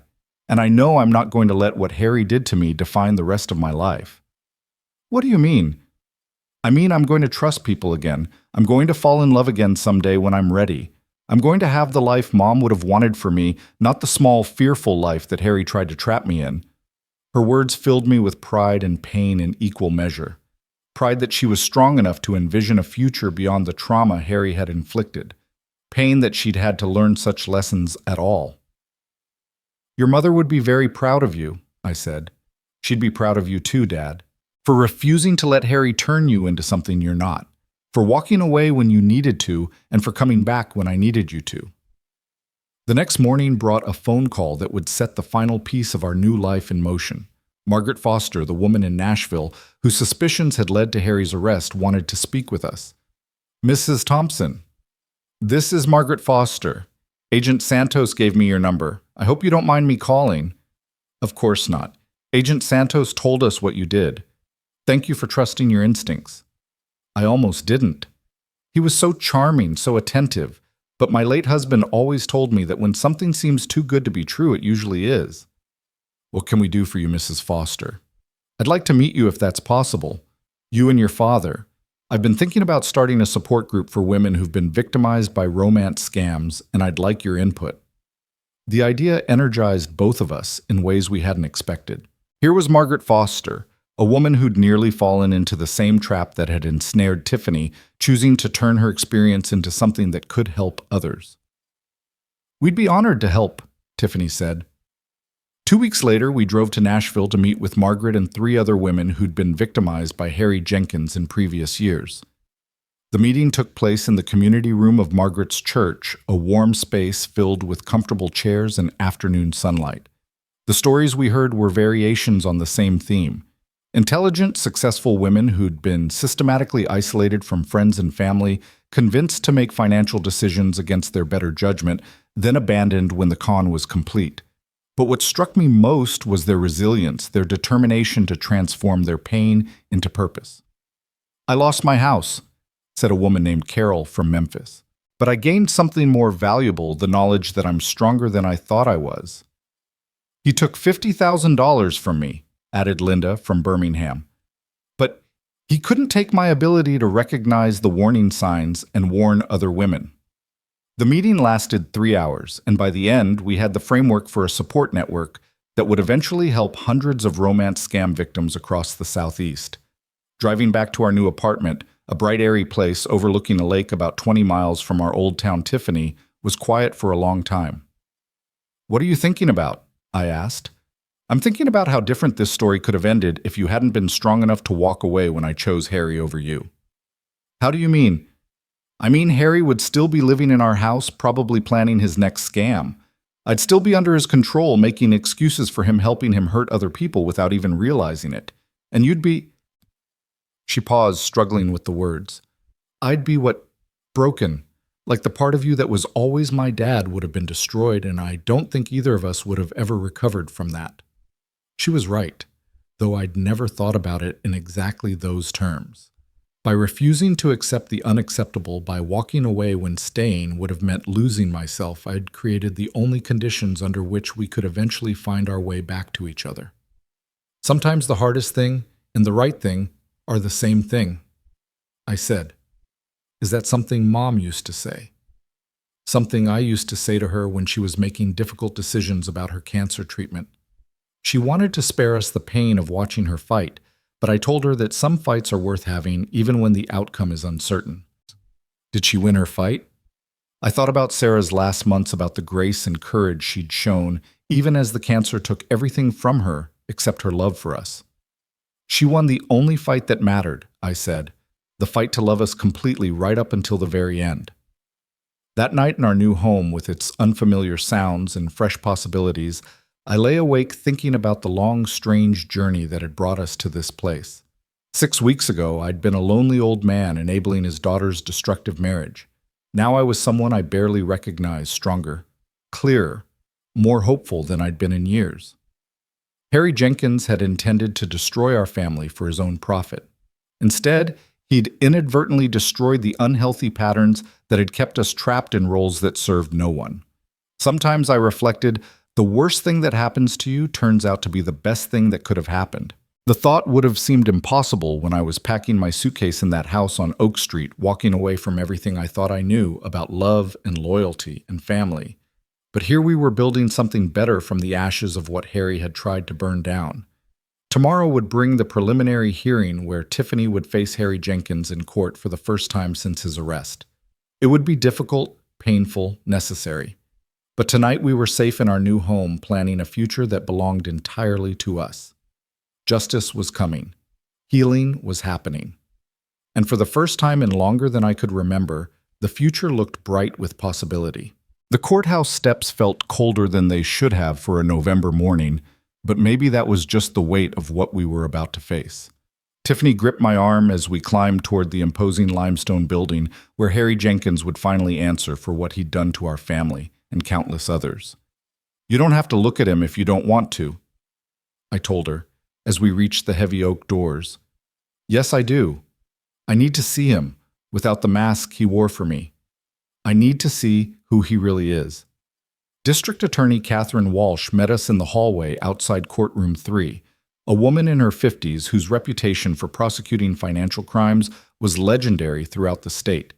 She'd agreed to let us observe the preliminary hearing, though Tiffany wouldn't testify until the actual trial. "Are you ready for this?"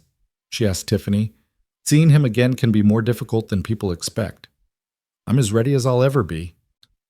The courtroom was smaller than I'd imagined, with worn wooden pews and fluorescent lights that cast everything in harsh, unforgiving detail. We took seats in the third row, close enough to see everything, but far enough back to feel like observers rather than participants. When the bailiff brought Harry Jenkins in, I barely recognized him. Gone was the confident swagger, the easy smile that had charmed my daughter. This man looked smaller, somehow diminished by the orange jumpsuit and shackles. His hair was unwashed, his face pale and drawn. Prison, even for just 2 weeks, had stripped away the carefully constructed facade. But it was when he looked directly at Tiffany that I saw who he really was. For just a moment, his mask slipped completely, and the expression that crossed his face was pure rage. Not remorse, not shame, not even fear. Rage at being caught at having his game exposed, at losing control of the narrative he'd spent months crafting. Tiffany saw it too. I felt her stiffen beside me, but she didn't look away.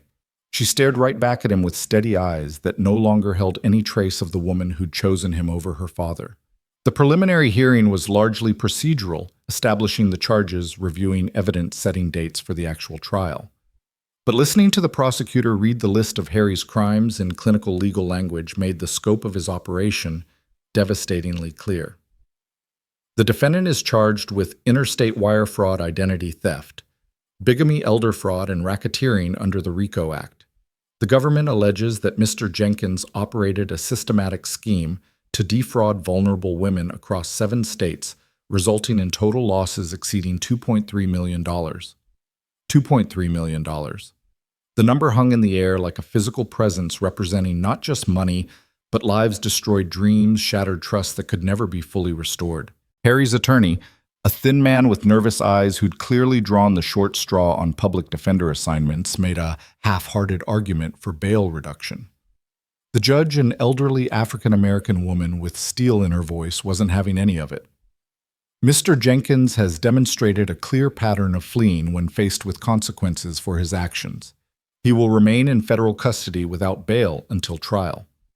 As the hearing concluded and Harry was led away, he turned one more time to look at Tiffany. This time his expression was different, calculating, like he was already planning his next move, his next manipulation, his next attempt to regain control. Outside the courthouse, Tiffany was quiet for a long time. We walked to the small park across the street and sat on a bench under a bare oak tree, watching leaves blow across the empty playground. "I keep waiting to feel something," she said finally. "Sadness, anger, even relief. But I just feel empty." "That's normal. You're processing the end of something that was never real to begin with. It takes time to figure out how to feel about something like that." "Dad, can I tell you something that's been bothering me?" "Of course." When I looked at him in there, I didn't see the man I fell in love with, but I also didn't see a monster. I just saw nothing, like he was never really there at all. Her observation was more insightful than she realized. Men like Harry Jenkins were essentially hollow, defined not by who they were, but by their ability to become whatever their victims needed them to be. Without someone to manipulate, they had no identity at all. "That's because the man you fell in love with never existed," I said. "Harry created him specifically for you based on what he thought you wanted to see." "How did he know what I wanted?" "Because he studied you probably for weeks before he ever approached you. He knew about your mother's death, your relationship with me, your job at the library. He researched your interests, your insecurities, your dreams. Then he became the perfect man to exploit all of that." The thought made her shudder. It's like being haunted by someone who was never really alive. 3 weeks later, Agent Santos called with news that would reshape everything we thought we knew about Harry's operation. "Clark, we need to meet, in person. There's been a development in the case that affects you and Tiffany directly." "What kind of development?" "The kind I can't discuss over the phone. Can you be at my office this afternoon?" The FBI field office was a nondescript building in the federal complex downtown, all concrete and bulletproof glass and security checkpoints that made me feel like we were entering a different world. Agent Santos met us in a conference room lined with filing cabinets and whiteboards covered with photos and charts that looked like something from a crime drama. "Before I tell you what we've discovered," she said, "I need you to understand that this information is part of an ongoing investigation. You can't discuss it with anyone outside this room." We both nodded. "We've been analyzing Harry's computer and financial records trying to map out the full scope of his operation. What we found is that your family wasn't just randomly targeted." The bottom dropped out of my stomach. "What do you mean?" Agent Santos pulled out a thick file and spread several photographs across the table. Pictures of our house of Tiffany leaving the library of me grocery shopping at Save Mart. Surveillance photos taken over months. Harry Jenkins didn't just happen to meet your daughter at that coffee shop. He'd been watching your family for over 6 months, learning your routines, your habits, your vulnerabilities. He knew exactly what he was doing when he approached Tiffany. Tiffany went pale. "You're saying he stalked us?" "I'm saying he conducted reconnaissance. This wasn't a crime of opportunity. It was a carefully planned operation targeting your father's assets specifically." "But how did he even know about us?" Agent Santos flipped to another page in the file. Property records. Harry had a system for identifying potential targets using public databases. He looked for properties owned by elderly individuals with adult children, then researched the families to determine the best approach.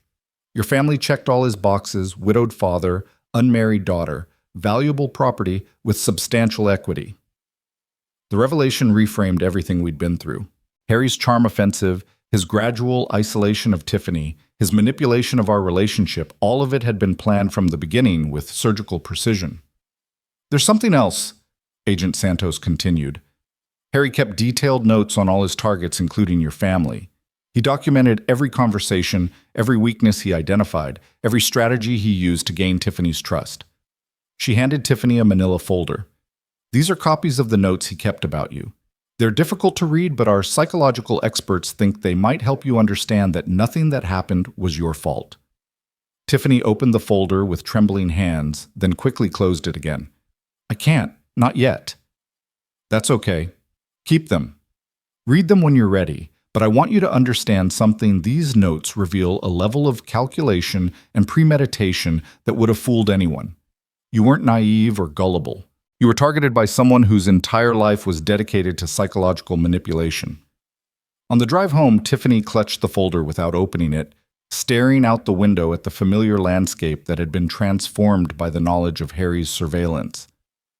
"He was watching us," she said finally. "For months he was out there watching us, planning how to destroy our lives." "He was planning how to rob us," I corrected.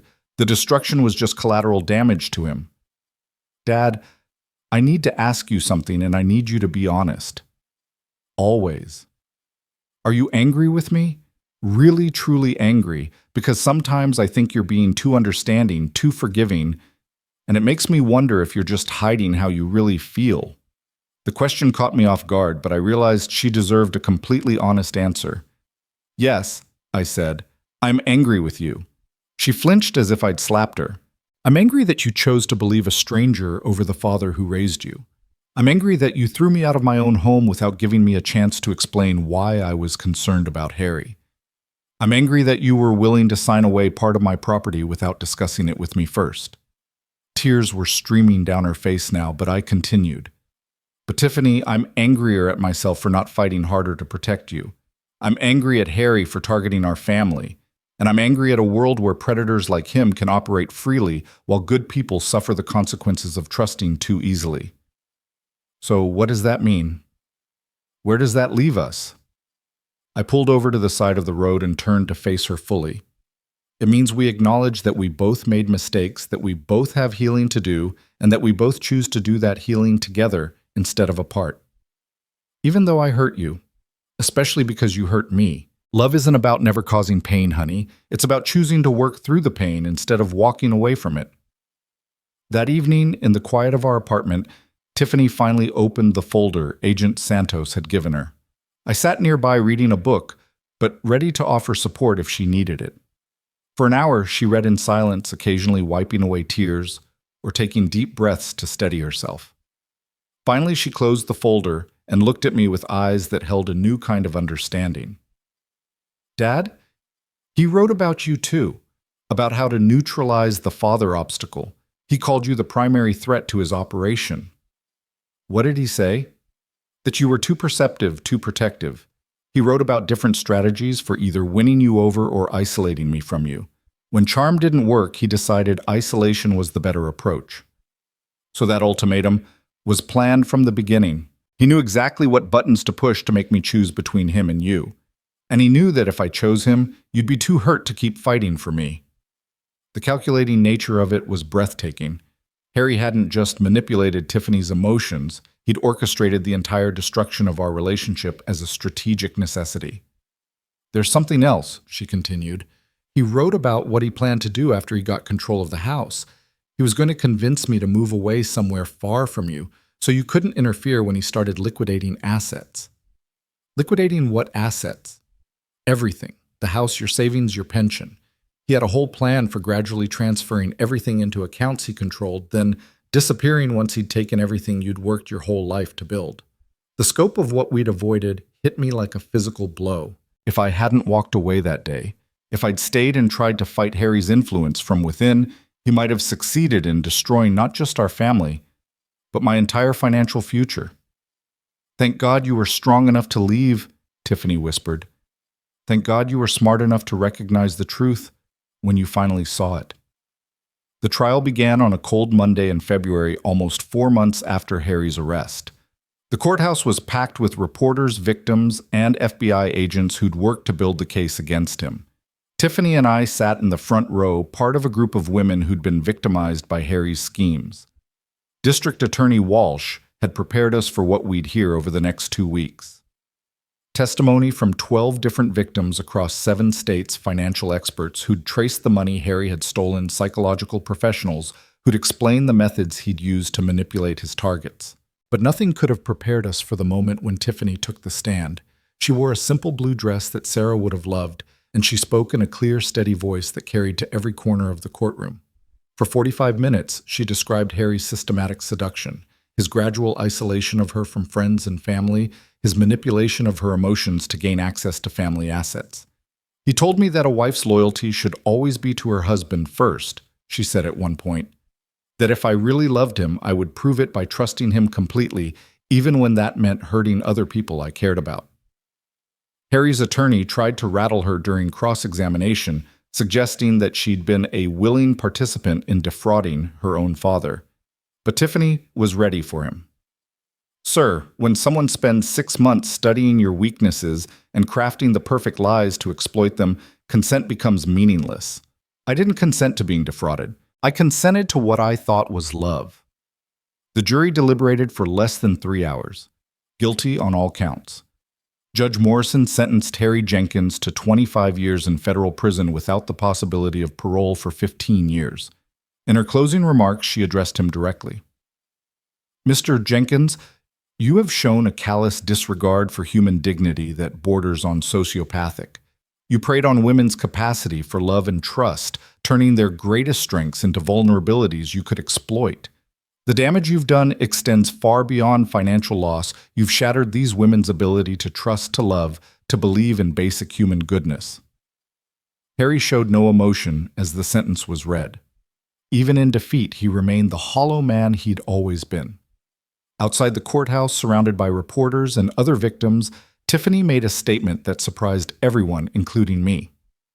"I want to thank Harry Jenkins," she said into the microphone, "not for what he did to me, but for what he inadvertently taught me about my own strength. He tried to make me smaller, weaker, more dependent. Instead, he showed me that I'm capable of surviving things I never thought I could survive. He tried to destroy my relationship with my father, the most important relationship in my life. Instead, he made that relationship stronger than it had ever been." She paused, looking directly into the camera. "To anyone watching who might be in a similar situation, I want you to know that it's never too late to choose yourself. It's never too late to walk away from someone who makes you feel small. And it's never too late to repair relationships with people who truly love you, even when you've made mistakes that seem unforgivable. 6 months later, we stood in the backyard of our new house, a modest ranch home on 10 acres outside the city, with a garden where Sarah would have loved to plant roses and a workshop where I was learning to build furniture. The old house on Oak Street had been sold with the proceeds going toward a fund for romance scam victims.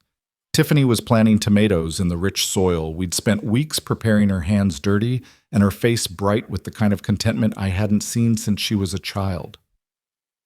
Dad, do you ever regret it? Selling the house where Mom lived? I considered the question while watching a pair of cardinals build their nest in the oak tree we'd planted the day we moved in.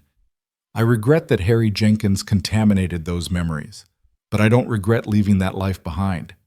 Your mother and I built that house to raise a family and create a foundation for the future. We did that. The memories we made there will always be ours no matter who lives in the building now. What do you think she'd say about all this? About Harry, about me throwing you out, about everything that happened. I think she'd say that sometimes the worst thing that happens to you turns out to be exactly what you needed to become who you were meant to be. Tiffany laughed, the sound carrying across our new property like music. That sounds like something she would say. She used to tell me that love isn't about never falling down. It's about getting back up together every time you do fall down. Is that what we did? I think that's exactly what we did. That evening, as we sat on our porch watching the sunset paint the sky in shades of orange and purple, Tiffany showed me a letter she'd received that afternoon. "It's from Margaret Foster," she said, "the woman in Nashville whose instincts helped catch Harry." The letter was an invitation to speak at a conference on romance scams and financial fraud, addressing an audience of law enforcement professionals, victim advocates, and survivors. She wants both of us to come, to tell our story and explain how families can protect themselves from predators like Harry. What do you think? I think it's exactly what Mom would want us to do. Turn our pain into something that helps other people. I looked out at the land we'd bought with the money from selling the house where I'd raised her, the house where Harry Jenkins had tried to destroy everything we meant to each other. This new place felt different, lighter, more hopeful, filled with possibilities, rather than haunted by painful memories. Then we'll do it, I said. We'll tell our story as many times as it takes to help one more family avoid what we went through. Dad. Yes. Thank you. For what? For walking away when I chose him over you. For loving me enough to let me learn my own lessons. For being strong enough to come back when I needed you to. I took her hand, weathered from months of hard work and healing, and thought about the long journey that had brought us to this moment. The man who'd walked out of that house on Oak Street had been broken, defeated, unsure of his own worth. The man sitting on this porch was someone different, stronger, clearer about what mattered, confident in his ability to protect the people he loved without controlling them. Thank you, I said, for being brave enough to see the truth when it mattered most, for choosing to fight your way back to yourself, for teaching an old man that it's never too late to start over. The stars were coming out now, scattered across a sky that seemed bigger here in the country, full of light and possibility and the promise of tomorrow. Somewhere out there, Harry Jenkins was sitting in a federal prison cell, probably planning his next manipulation, his next con, his next attempt to convince someone that he was the victim in his own story. But his story was over. Ours was just beginning. In the distance, I could hear the sound of wind chimes. Sarah had loved the gentle music of a life lived with intention and grace. Tomorrow would bring new challenges, new opportunities to help other families avoid the trap we'd escaped. But tonight, we were exactly where we belonged. Home. Together. Free. The conference in Atlanta was larger than either of us had expected. Over 800 people filled the hotel ballroom, FBI agents, local police victim advocates, prosecutors, and survivors like ourselves. As we walked to the front of the room, I could see Tiffany's hands trembling slightly, but her voice was steady when she began to speak. My name is Tiffany Miller, and 18 months ago, I threw my father out of his own house to protect a man who was systematically destroying both our lives. The room fell silent except for the soft clicking of cameras and the scratch of pens on notepads. For the next 45 minutes, we told our story in alternating voices.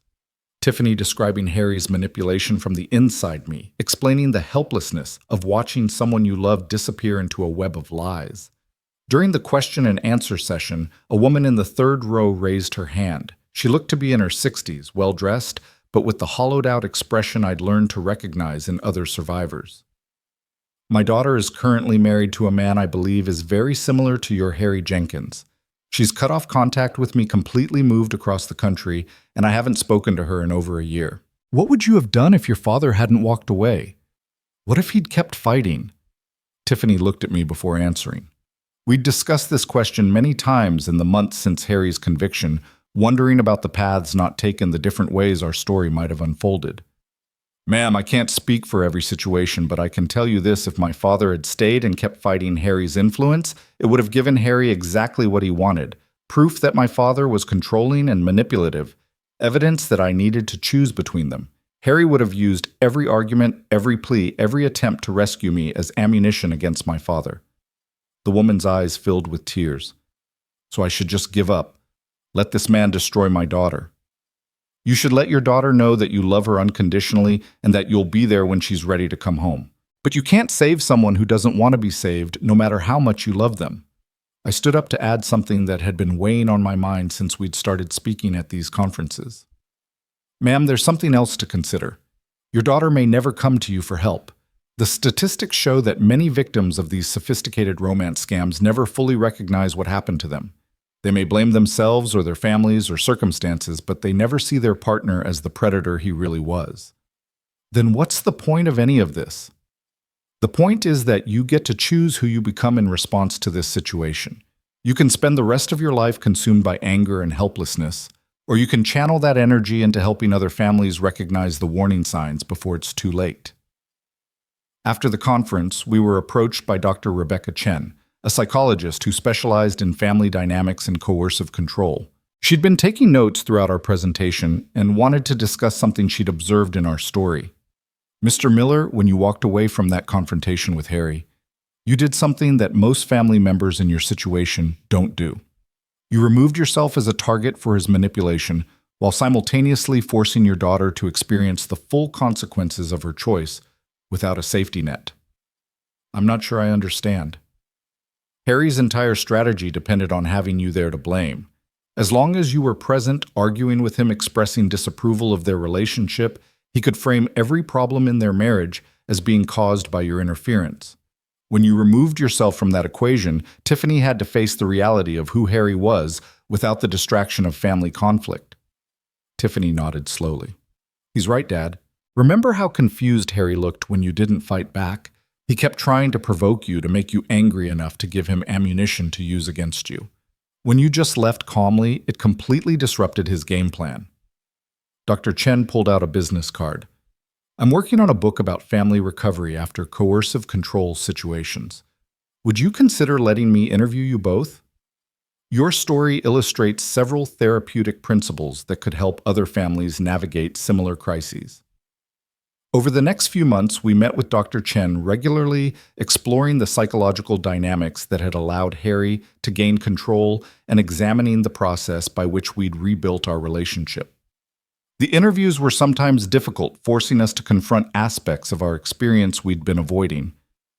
Tiffany, Dr. Chen said during one session, you've mentioned several times that you felt like your father was too forgiving, too understanding after Harry's arrest.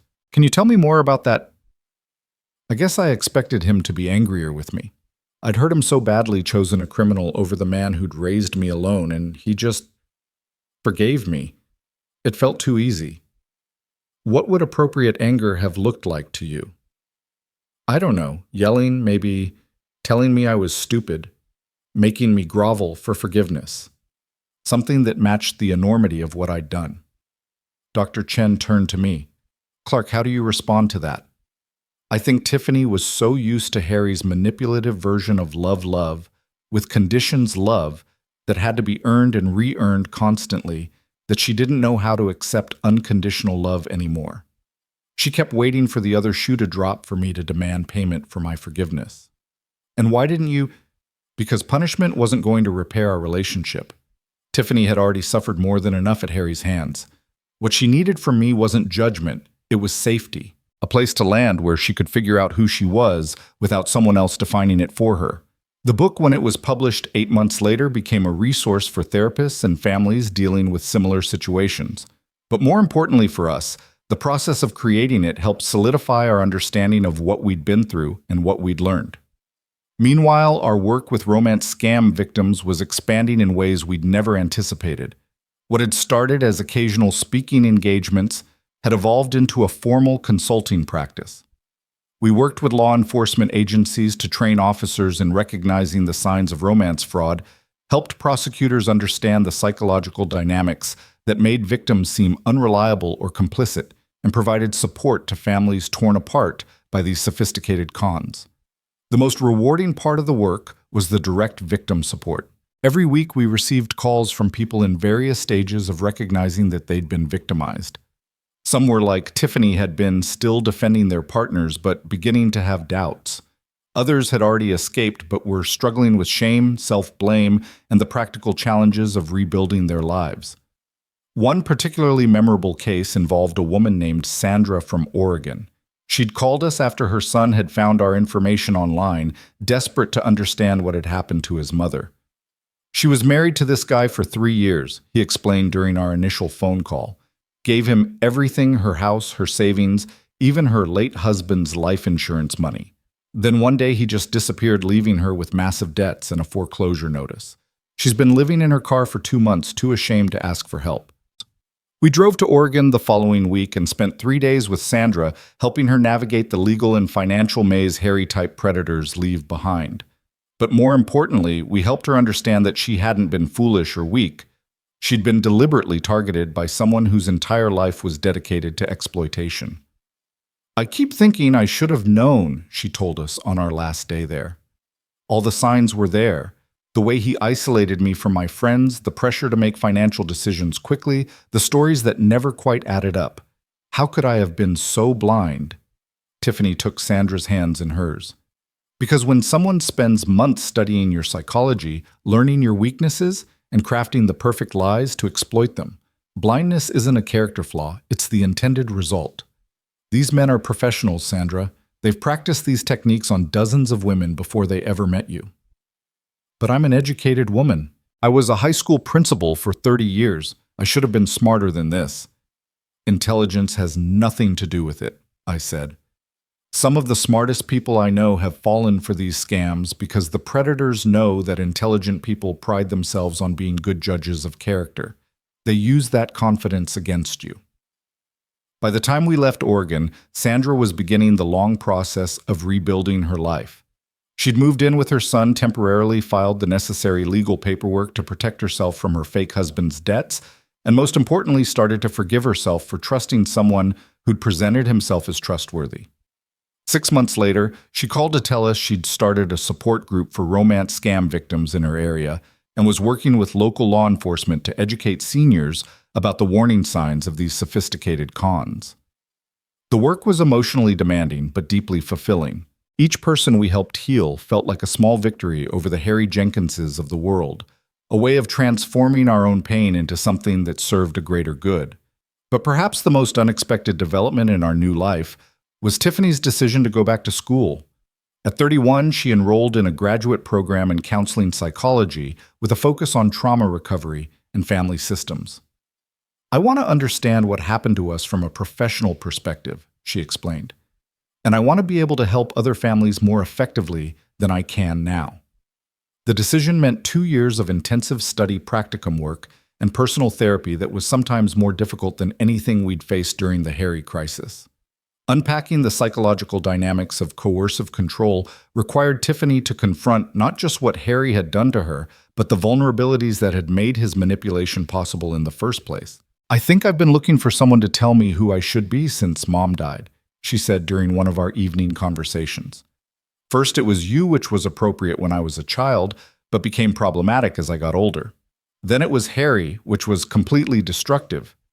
Maybe it's time I figured out who I am when I'm not trying to be what someone else wants." The process was challenging for both of us.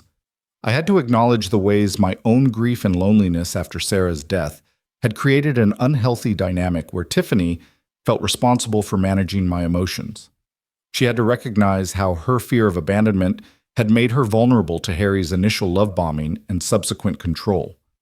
But graduate school also brought unexpected joys. Tiffany thrived in the academic environment, discovering intellectual interests and capabilities she'd never fully explored. Her professors were impressed by her intuitive understanding of trauma dynamics and her ability to connect with clients who'd experienced similar victimization. During her second year, she was selected for a prestigious internship at a domestic violence shelter where she worked with women who'd escaped abusive relationships. The work was difficult but transformative both for her clients and for her own continuing recovery. I met a woman today who reminded me so much of myself 18 months ago, she told me one evening. Same look in her eyes, like she was afraid to trust her own perceptions about anything. Same tendency to blame herself for everything that went wrong. Same desperate need to believe that love shouldn't be so hard. Were you able to help her? I think so. But more importantly, helping her helped me understand something I'd never seen clearly before. What's that? Harry didn't just manipulate my emotions, he manipulated my reality. He made me doubt my own perceptions, my own memories, my own judgment about everything. That's why it was so hard for me to see what he was doing, even when the evidence was right in front of me. The insight was profound both personally and professionally. Understanding the concept of gaslighting, the systematic undermining of someone's sense of reality, helped Tiffany make sense of her own experience and became a cornerstone of her work with other survivors. Meanwhile, I was discovering my own new directions. The woodworking hobby I'd started in our workshop had evolved into something more serious. I was crafting furniture pieces that combined traditional techniques with modern design sensibilities, and local galleries had started asking to display my work. But the most meaningful project was something I'd started without really planning. In the corner of the workshop, I was building a hope chest for the granddaughter I might someday have. Not Tiffany's daughter, necessarily, but any young woman who might need a place to keep the treasures that would help her remember who she was during the inevitable moments when life tried to convince her otherwise. The chest was made from cherry wood I'd selected and seasoned myself with hand-cut dovetail joints and a design that would improve with age. Inside the lid, I was carving an inscription inspired by something Sarah used to tell Tiffany when she was little. You are braver than you believe, stronger than you seem, and more loved than you know. One evening in late spring, as I was applying the final coat of finish to the hope chest, Tiffany came into the workshop carrying 2 cups of coffee and a letter. This came for you today, she said, handing me an envelope with the return address of the Federal Bureau of Prisons. My stomach tightened. What do you think it is? Only one way to find out. The letter was from Harry Jenkins, written in the careful handwriting of someone with too much time and too little genuine remorse. He was approaching the end of his first year in federal prison and had apparently been thinking about the people he'd wronged in his previous life. The letter was a masterpiece of manipulation disguised as an apology. He accepted responsibility for his actions while simultaneously suggesting that his victims had somehow contributed to their own victimization. He spoke of the therapy he was receiving in prison, the insights he was gaining, the man he was becoming. But it was the last paragraph that revealed his true purpose in writing. I know I have no right to ask this, but I hope that someday you and Tiffany might find it in your hearts to forgive me. I am a different man now than I was when I made those terrible mistakes, and I would welcome the opportunity to make amends in whatever way you think appropriate. My counselor says that true healing requires forgiveness from those we've wronged, and I humbly request the chance to earn your forgiveness. I handed the letter to Tiffany, who read it with the clinical detachment she'd developed through her graduate training. Classic manipulation, she said finally. He's reframing his crimes as mistakes, positioning himself as the one who needs healing and making his victims responsible for his recovery. Even from prison, he's still trying to control the narrative. What should we do with it? Nothing. We don't respond, we don't engage, we don't give him any opening to continue the manipulation. Harry Jenkins is a chapter in our story that's already been written and closed. He doesn't get to reopen it just because he's bored in prison. She was right, of course. But the letter served as a reminder that predators like Harry never truly change. They just find new ways to manipulate the system and the people around them. Even in federal prison, he was working angles, looking for leverage, trying to position himself as the victim of his own crimes. That night, I called our friend Margaret Foster in Nashville to tell her about the letter. She'd received a similar one the week before and had been struggling with how to respond. Part of me wants to write back and tell him exactly what I think of his fake apology, she said. But I know that's exactly what he wants: engagement, attention, the opportunity to start a dialogue he can manipulate. What did you decide? To do exactly what Tiffany suggested. Nothing. Harry Jenkins has taken enough of my time and energy. I'm not giving him any more. The conversation reminded me of something Dr. Chen had told us during our interviews. Recovery from psychological abuse isn't just about healing from what happened to you. It's about learning to recognize and resist future attempts at manipulation, even when they come disguised as apology or reconciliation. As summer turned to fall, Tiffany entered her final year of graduate school, and I continued to build furniture in my workshop. Our life had settled into a comfortable rhythm of work-study and the quiet satisfaction of helping other families navigate crises similar to what we'd experienced. But the most profound change was in our relationship itself. We'd moved from the unhealthy dynamic of grief-stricken father and guilt-ridden daughter to something more balanced and mature. Tiffany was becoming her own person in ways she'd never been allowed to explore, and I was learning to love her as the adult she was becoming rather than the child she'd been. One evening in October, exactly 2 years after I'd walked out of the house on Oak Street, we sat on our porch watching the leaves change colors and talking about the future. "Dad, I've been thinking about something." "What's that?" "When I graduate next spring, I want to start a practice that specializes in helping families recover from coercive control situations. Not just romance scams, but any situation where someone uses psychological manipulation to isolate victims from their support systems." "That sounds like exactly the right work for you. I want you to be part of it, not as my father helping out, but as a full partner. Your perspective, the family member's perspective, is just as important as the victim's story." The offer was unexpected, but felt absolutely right. We'd been working together informally for over a year, and our different viewpoints seemed to complement each other in ways that helped the people we counseled. "I'd be honored to work with you," I said. "There's something else. I've been seeing someone." The statement caught me completely off guard.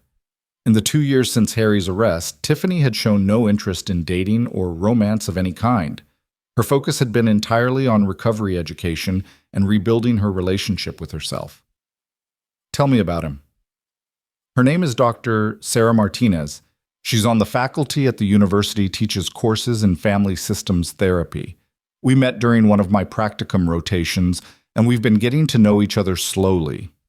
The revelation required a moment to process. Not because Tiffany was attracted to a woman that was her business and her choice, but because it represented such a fundamental shift in how she thought about relationships and intimacy. "How do you feel about it?" "Terrified," she said with a laugh, "but also hopeful. Sarah is nothing like Harry. She encourages me to maintain my friendships, supports my career goals, never makes me feel like I have to choose between her and other people I care about. It's the first time I've been with someone who wants me to be more myself, not less." "What does she think about your history with Harry?" "She understands it better than I do sometimes. She's worked with abuse survivors for years and helped me recognize patterns in my behavior that I didn't even realize existed. But Dad, she also wants to meet you. She says she can't really know me without knowing the person who raised me." The idea of meeting Tiffany's new partner brought up complicated emotions. Not about her sexuality. I genuinely didn't care whether she loved men or women as long as they treated her well, but about my own readiness to trust someone new with my daughter's heart. "I'd like to meet her too," I said finally. "But I have to warn you, I'm going to be a lot more cautious this time around." "Good. I want you to be cautious. I want you to ask hard questions and trust your instincts and tell me if anything feels wrong. I never want to choose between someone I love and someone else I love ever again." The conversation continued late into the night, covering everything from Tiffany's career plans to my own evolving sense of purpose, to the ways our shared trauma had ultimately made us stronger and more connected than we'd ever been before. As I finally prepared to go inside, Tiffany asked me one more question. "Dad, do you think Mom would be proud of who we've become?" I looked up at the stars scattered across the clear October sky, thinking about Sarah and her quiet strength, her endless capacity for love, her belief that even the worst experiences could be transformed into wisdom if we were willing to do the work. I think your mother would be amazed by our resilience. I think she'd be proud of the way we fought our way back to each other and used our pain to help other people. But mostly I think she'd be grateful that we didn't let Harry Jenkins destroy the family she helped create. Even though we almost did. Especially because we almost did. Love that survives that kind of test isn't fragile anymore. It's unbreakable. The next morning brought a phone call that would open yet another chapter in our continuing story of recovery and service. Dr. Rebecca Chen was calling with an unexpected opportunity. Clark, have you ever considered writing a book about your experience? Publishers are looking for authentic stories about family recovery from psychological abuse, and yours is one of the most compelling I've encountered. The idea had never occurred to me, but as Dr. Chen explained the potential impact of sharing our story more broadly, it began to make sense. A book could reach families we'd never meet in person, offer hope to people in situations we couldn't directly address. Would Tiffany be interested in co-authoring it? I think she would be. We'll talk it over and get back to you. As I hung up the phone, I realized that the story I thought was ending was actually just beginning. Harry Jenkins had tried to write the final chapter of our family's history, but he'd failed. We were the authors of our own story now, and there were still many pages left to fill.